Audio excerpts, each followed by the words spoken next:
Hello friends, welcome to Bhumika's kitchen. ನಾನು ನಿಮ್ಮ ಭೂಮಿಕಾ ಸುದರ್ಶನ್. ಇವತ್ತು ಸಿಂಪಲ್ ಆಗಿರೋವಂಥ ರೈಸ್ ಐಟಮ್ನ ಮಾಡೋದು ತೋರಿಸ್ತಾ ಇದ್ದೀನಿ. ನೀವು ಲಂಚ್ ಬಾಕ್ಸ್ಗಾದರೂ ಪ್ಯಾಕ್ ಮಾಡ್ಕೋಬೋದು ಅಥವಾ ಮನೆಯಲ್ಲಿ ಫಟಾಫಟ್ ಅಂತ ಒಂದು 5 ರಿಂದ 10 ನಿಮಿಷದಲ್ಲಿ ಅನ್ನ ಒಂದು ರೆಡಿ ಇದ್ದರೆ ಈ ರೈಸ್ನ ಮಾಡ್ಕೋಬೋದು. ಪನ್ನೀರ್ ಗಾರ್ಲಿಕ್ ರೈಸ್ ತುಂಬಾ ಸಿಂಪಲ್ಲು. ಬನ್ನಿ ಮಾಡೋದು ಹೇಗೆ ಅಂತ ನೋಡ್ಕೊಳ್ಳೋಣ. ಈ ಪನ್ನೀರ್ ಹಾಕೋ ಜಾಗದಲ್ಲಿ ನೀವು ಆಲೂಗೆಡ್ಡೆನ ಬೇಯಿಸ್ಬಿಟ್ಟು ಅಥವಾ ಫ್ರೈ ಮಾಡಿಬಿಡ್ಬೇಕಾದ್ರೂ ಹಾಕೋಬೋದು, ಇಲ್ಲ ಮೊಟ್ಟೆ ಉಪಯೋಗಿಸೋರು ಮೊಟ್ಟೆ ಬೇಕಾದರೂ ಹಾಕ್ಕೊಂಡು ಮಾಡ್ಕೋಬೋದು. ಬನ್ನಿ ಇವಾಗ ಪನ್ನೀರ್ ಗಾರ್ಲಿಕ್ ರೈಸ್ ಮಾಡೋದು ಹೇಗೆ ಅಂತ ನೋಡ್ಕೊಳ್ಳೋಣ. ಮಿಕ್ಸರ್ ಜಾರ್ ಒಳಗಡೆ ಖಾರಕ್ಕೆ ತಕ್ಕಷ್ಟು ಹಸಿಮೆಣಸಿನ್ಕಾಯಿ, 3 ಹಸಿಮೆಣಸಿನ್ಕಾಯಿ ಹಾಕಿದ್ದೀನಿ.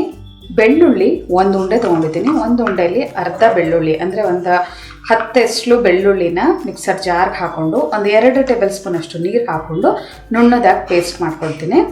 ಸ್ವಲ್ಪ ಕ್ವಾಂಟಿಟಿ ರುಬ್ತಾ ಇರೋದ್ರಿಂದ ಬ್ಲೇಡಿಗೆ ಸಿಗಲ್ಲ ಅಂದ್ಬಿಟ್ಟು 1-2 ಟೇಬಲ್ ಸ್ಪೂನ್ ನೀರು ಹಾಕ್ಕೊಂಡಿದ್ದೀನಿ. ಇಲ್ಲ ಅಂದರೆ ನೀವು ಲಾರ್ಜ್ ಕ್ವಾಂಟಿಟಿ ಮಾಡ್ತಾ ಇದ್ದರೆ ನೀರು ಹಾಕೋ ಅವಶ್ಯಕತೆ ಇಲ್ಲ. ಈಗ ಒಗ್ಗರಣೆ ಹಾಕೊಳ್ಳೋಣ. ಸ್ಟವ್ ಆನ್ ಮಾಡಿಕೊಂಡು ದಪ್ಪ ತಳ ಇರೋವಂಥ ಬಾಣಲಿಗೆ 3 ಟೇಬಲ್ ಸ್ಪೂನ್ ಎಣ್ಣೆ ಹಾಕಿದ್ದೀನಿ. ಎಣ್ಣೆ ಒಂಚೂರು ಚೆನ್ನಾಗಿ ಬಿಸಿ ಆಗ್ತಿದ್ದ ಹಾಗೆ ಅರ್ಧ ಟೀ ಸ್ಪೂನ್ ಜೀರಿಗೆ ಚೆನ್ನಾಗಿ ಚಟಪಟ ಅಂತ ಅಂತಿದ್ದ ಹಾಗೆ ಒಂದು ದಪ್ಪ ಸೈಜ್ ಈರುಳ್ಳಿ ಉದ್ದುದ್ದು ಕಟ್ ಮಾಡ್ಕೊಂಡಿದ್ದೀನಿ. ಈರುಳ್ಳಿ ಒಂಚೂರು ಸಾಫ್ಟ್ ಆಗೋವರೆಗೂ ಫ್ರೈ ಮಾಡ್ಕೊಳ್ತೀನಿ. ಈರುಳ್ಳಿ ಒಂದು ಸ್ವಲ್ಪ ಸಾಫ್ಟ್ ಆದರೆ ಸಾಕು. ನಾವು ಮಾಡಿಟ್ಕೊಂಡಿರೋ ಅಂಥ ಪೇಸ್ಟ್ನ ಹಾಕ್ಕೊಳ್ತಾ ಇದ್ದೀನಿ.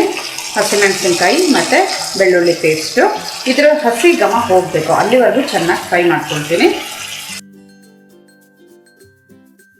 ಮೀಡಿಯಮ್ ಟು ಹೈ ಫ್ಲೇಮಲ್ಲೇ ಇದನ್ನು ಚೆನ್ನಾಗಿ ಫ್ರೈ ಮಾಡ್ತಾ ಇದ್ದೀನಿ. 3 ರಿಂದ 4 ನಿಮಿಷ ಈ ಒಂದು ಬೆಳ್ಳುಳ್ಳಿ ಹಾಕಿದ ನಂತರ, ಪೇಸ್ಟ್ ಹಾಕಿದ ನಂತರ ಫ್ರೈ ಮಾಡ್ಕೊಂಡಿದ್ದೀನಿ. ಅದರದ್ದು ಹಸಿ ಘಮ ಎಲ್ಲ ಚೆನ್ನಾಗಿ ಹೋಗಿದೆ. ಇವಾಗ ಈ ಒಗ್ಗರಣೆಗೆ ಎಷ್ಟು ಬೇಕೋ ಅಷ್ಟು ಉಪ್ಪು ಹಾಕೊಳ್ಳೋಣ. ಕರಿಬೇವಿನ ಸೊಪ್ಪು 1 ಗೆರೆ, ಹಸಿಮೆಣಸಿನ್ಕಾಯಿ 2 ಉದ್ದಕ್ಕೆ ಸೀಳ್ಬಿಟ್ಟು ಹಾಕೋಬೇಕು. ಖಾರಕ್ಕೆ ತಕ್ಕ ಹಾಗೆ ನೋಡ್ಬಿಟ್ಟು ಹಾಕೊಳ್ಳಿ. ಜೊತೆಗೆ ಪನ್ನೀರ್ ಕ್ಯೂಬ್ಸ್ಗಳು ಒಂದು 100 ಗ್ರಾಮ್ ಪನ್ನೀರ್ ತೊಗೊಂಡು ಕ್ಯೂಬ್ಸ್ ಆಕಾರದಲ್ಲಿ ಕಟ್ ಮಾಡ್ಕೊಂಡಿದ್ದೀನಿ. ಈ ಪನ್ನೀರ್ಗೆ ಈ ಮಸಾಲೆ ಎಲ್ಲ ಚೆನ್ನಾಗಿ ಖಾರ ಉಪ್ಪು ಎಲ್ಲ ಹಿಡಿಬೇಕು. ಚೆನ್ನಾಗಿ ಫ್ರೈ ಮಾಡ್ಕೊಳ್ಳೋಣ. 1 ರಿಂದ 2 ನಿಮಿಷ ಮೀಡಿಯಮ್ ಟು ಲೋ ಫ್ಲೇಮಲ್ಲಿ. ಪನ್ನೀರ್ಗೆ ಮಸಾಲೆ ಎಲ್ಲ ಚೆನ್ನಾಗಿ ಮಿಕ್ಸ್ ಆಗಿದೆ. ಸ್ಟವ್ ಆಫ್ ಮಾಡ್ತಾ ಇದ್ದೀನಿ. ಇವಾಗ ಇದಕ್ಕೆ ಅನ್ನ ಹಾಕೊಳ್ಳೋಣ. ನೀವು ಬಾಸುಮತಿ ರೈಸ್ ಬೇಕಾದರೂ ಉಪಯೋಗಿಸ್ಕೋಬೋದು, ಇಲ್ಲ ಅಂದರೆ ಮಾಮೂಲಿ ಸೋನಾ ಮಸೂರಿ ರೈಸ್ ಬೇಕಾದರೂ ಹಾಕೋಬೋದು.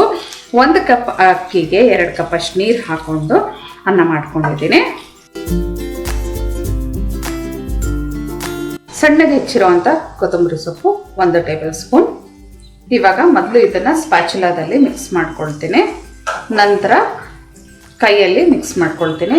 ಆವಾಗಲೇ ಸ್ವಲ್ಪ ಉಪ್ಪು ಹಾಕಿರೋದ್ರಿಂದ ಇವಾಗ ಅನ್ನ ಮಿಕ್ಸ್ ಮಾಡಬೇಕಾದ್ರೆ ರುಚಿಗೆ ತಕ್ಕಷ್ಟು ಎಷ್ಟು ಬೇಕೋ ಅಷ್ಟು ಉಪ್ಪು ಹಾಕೊಳ್ಳೋಣ. ಸ್ಪ್ಯಾಚುಲಾದಲ್ಲಿ ಮಿಕ್ಸ್ ಮಾಡಿ ಬಿಟ್ಟು 1-2 ನಿಮಿಷ ಬಿಟ್ಕೊಂಡು ಕೈಯಲ್ಲಿ ಚೆನ್ನಾಗಿ ಮಿಕ್ಸ್ ಮಾಡ್ಕೊಳ್ತೀನಿ. ಸ್ಪ್ಯಾಚುಲಾದಲ್ಲಿ ಮಿಕ್ಸ್ ಮಾಡಿದ್ಮೇಲೆ ಒಂಚೂರು ಟೇಸ್ಟ್ ನೋಡಿದೆ, ಒಂಚೂರು ಉಪ್ಪು ಕಮ್ಮಿ ಅನ್ನಿಸ್ತು. ನೋಡಿ ಇವಾಗ ಮುಟ್ಟೋಷ್ಟು ಬಿಸಿ ಇದೆ. ಕೈಯಲ್ಲಿ ಒಂದ್ಸಲ ಚೆನ್ನಾಗಿ ಎಲ್ಲ ಮಿಕ್ಸ್ ಮಾಡ್ಕೊಂಡ್ಬಿಡ್ತೀನಿ. ಆವಾಗ ಈವನ್ ಆಗಿ ಒಂಚೂರು ಗಂಟಿಲ್ದೇ ಹಾಗೆ ಮಿಕ್ಸ್ ಆಗುತ್ತೆ. ನಮಗೆ ಒಂಚೂರು ಸಮಾಧಾನ, ಕೈ ಹಾಕಿ ಮಿಕ್ಸ್ ಮಾಡಿದಾಗ ಚೆನ್ನಾಗಿ ಮಿಕ್ಸ್ ಆಗಿದೆ ಅನ್ನೋದು ಒಂದು ಮನಸ್ಸಿಗೆ ಸಮಾಧಾನ ಆಗುತ್ತೆ. ಅದಕ್ಕೋಸ್ಕರ ನಾನು ಯಾವುದೇ ಒಂದು ರೆಸಿಪಿ ಹೀಗೆ ಮಿಕ್ಸಿಂಗ್ ಟೈಮಲ್ಲಿ ಸ್ಪ್ಯಾಚುಲಾದಲ್ಲಿ ಮಿಕ್ಸ್ ಆದ ನಂತರ ಕೈಯಲ್ಲಿ ಒಂದ್ಸಲ ಮಿಕ್ಸ್ ಮಾಡ್ಕೊಳ್ತೀನಿ. ನೋಡಿ ಎಲ್ಲ ಚೆನ್ನಾಗಿ ಈವನ್ ಆಗಿ ಮಿಕ್ಸ್ ಆಗಿದೆ. ಸರ್ವ್ ಮಾಡೋದಕ್ಕೆ ಬಿಸಿ ಬಿಸಿ ಪನ್ನೀರ್ ಗಾರ್ಲಿಕ್ ರೈಸ್ ರೆಡಿ ಇದೆ. ನೋಡಿ, ಬೇಕಾದರೆ ನೀವು ಇದನ್ನು ಫ್ರೈ ಮಾಡಿಬಿಟ್ಟಾದರೂ ತೊಗೋಬೋದು, ಆದರೆ ಅದೇ ಹೀಗೇ ರುಚಿ ತುಂಬಾ ಚೆನ್ನಾಗಿದೆ. ಮತ್ತೆ ಆಗ್ತಡ ನಿಮ್ಮ ಮನೆಯಲ್ಲೂ ಕೂಡ ಒಂದ್ಸಲ ಈ ಟೇಸ್ಟಿ ಆಗಿರೋವಂಥ ಪನ್ನೀರ್ ಗಾರ್ಲಿಕ್ ರೈಸ್ನ ಒಂದ್ಸಲ ಟ್ರೈ ಮಾಡಿ ಹೇಗಿದೆ ಅಂತ ನನಗೆ ಕಮೆಂಟ್ ಬಾಕ್ಸಲ್ಲಿ ತಿಳಿಸಿ. ಇವತ್ತಿನ ಈ ಸಿಂಪಲ್ ರೆಸಿಪಿ ನಿಮ್ಗೆ ಇಷ್ಟ ಆಗಿದ್ರೆ ಲೈಕ್ ಮಾಡಿ, ಶೇರ್ ಮಾಡಿ. ಯಾರೆಲ್ಲ ಇನ್ನೂ ಭೂಮಿಕಾಸ್ ಕಿಚನ್ಗೆ ಸಬ್ಸ್ಕ್ರೈಬ್ ಆಗಿಲ್ಲ ದಯವಿಟ್ಟು ಸಬ್ಸ್ಕ್ರೈಬ್ ಆಗಿ. Thanks for watching.